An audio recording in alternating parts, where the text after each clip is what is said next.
Hi there, I'm Shay Cranmer. I'm an educator and a historian, and I built this for my OpenAI build week, and it's called the Inhabited Archive. So the whole point of this is that we translate the question, not the library. So I'm a historian. I work with lots and lots of languages and lots of texts. And so many times I know that the one thing I need is somewhere in the Greek library, and it's so frustrating at times. So this is built to kind of deal with that. So in this one, we have three different forms of librarians. I did it via like animals just to make them a little bit more legible to what is going on and attach it to something specific. In this case, I ask it a question in my natural language. How do historical writers describe being away from home, and how does a distance change what home means to them?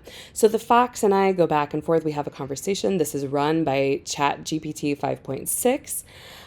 And using the API key. This one is a saved example.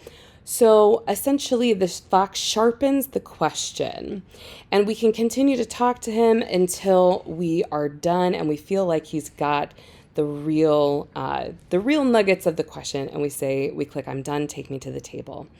And so what that does, and what I built with Codex, and this is really interesting, is how to make a question machine legible. So it doesn't need to be phrased perfectly. It just needs to be, the concepts need to be surfaced and the relationships need to be surfaced. Each one of these concept families opens up into a parent card. So there's a parent card and children cards. Everything is editable. We can make it focus on one if we want it to. It has relationships, but it also has on the side scope and what we're not looking for.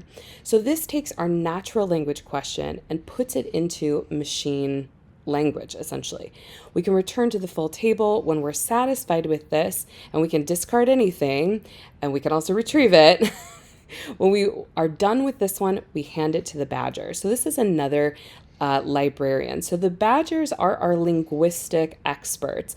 What they do is focus us into a specific new language. There's gaps between language. This helps us bridge those gaps because remember, we're translating the question, not the whole corpus.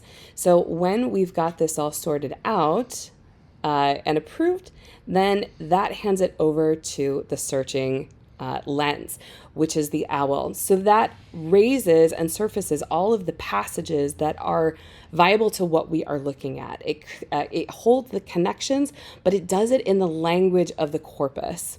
So it gives us a priority rating over here of how close this is.